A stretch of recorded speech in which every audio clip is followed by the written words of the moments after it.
సోను ఇది చూస్తుంది. తన నాన్న తన అమ్మని బలవంతంగా కట్టేసి పెళ్లి చేసుకున్నాడని. ఉలిక్కిపడి ఆమె తన కలం జారి విడిచింది. కానీ దానికి బదులుగా బల్ల కింద ఒక కవర్ ని కనుక్కుంది. సోను తల్లి గ్రాడ్యుయేషన్ డ్రెస్ వేసుకుని ఎంతో కాన్ఫిడెంట్ గా ఉంది. ప్రజెంట్ సోను తల్లి మానసికంగా అస్థిరంగా ఉన్న స్త్రీ పూర్తి విరుద్ధంగా ఉంది. స్పష్టమైన తేడాను చూసి ఆ చిన్నారి చాలా బాధపడుతుంది. సోను తన తల్లి పేరుని నేలపైన రాస్తుంది. తల్లి ఆమె పేరుని చూసిన వెంటనే తీవ్రంగా కలత చెందింది. ఒక క్షణం ఆగి నెమ్మదిగా అది నా పేరే అని అంగీకరించింది. అప్పుడు ఆ చిన్నారికి మానసికంగా అస్థిరంగా కనిపిస్తూ ఉన్న తన తల్లి పుట్టుకతో అలా కాదని నిజం అర్థమైంది. కానీ ఊరిలో ఎవ్వరికి ఈమె అసలు గుర్తింపు తెలియదు. వాళ్ళందరూ ఈమెను సుయాంగ్ మూర్ఖపు భార్య అని పిలుస్తూ మాటలతో దూషిస్తూ ఒక చెత్తలాగా చూసేవారు. ఇలా జరిగినప్పుడు ఆ చిన్నారి ఒక నిప్పుల కర్రని పట్టుకొని తన తల్లిని కాపాడడానికి బయటకు పరిగెత్తింది. వేధించే వారిని తరిమి కొట్టిన తర్వాత ఆ చిన్నారి తన తల్లిని పైకి లేపింది. ఎందుకంటే తన తల్లి కనిపించే అంత అమాయకురాలు కాదని ఆమెకు తెలుసు. ఆమె కళ్ళల్లో గాఢమైన విచారం, నిరాశ దాగి ఉన్నాయి. కానీ ఆమె తన నిజమైన భావాలను బయటకు పెట్టడానికి సహించలేదు. వాటిని రహస్యంగా ఉంచుకుంది.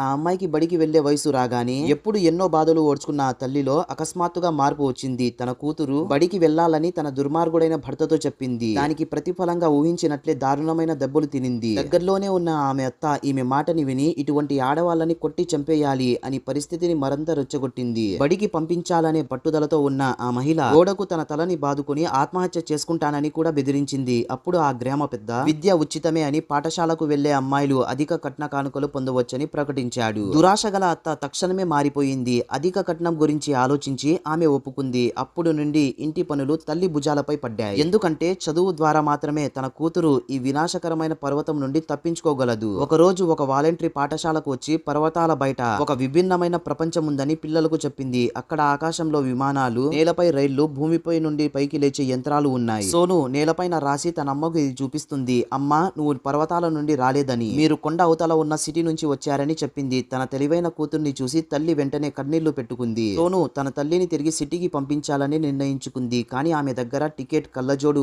ఆహారం మరియు ఒక జత బట్టలు కూడా ఉండాలి సిటీకి వెళ్లడానికి. దీంతో సోను టీచర్ కళ్ళజోడుని దొంగిలించడానికి ప్రయత్నించినప్పుడు టీచర్ ఆమెను పట్టుకుంటుంది. సోను, నువ్వెందుకు ఇలా దొంగతనం చేస్తున్నావు అని అడుగుతుంది. సడన్ గా అప్పుడే ఈమె సోను వాళ్ళ అమ్మ ఫోటోని చూసి షాక్ అయిపోతుంది.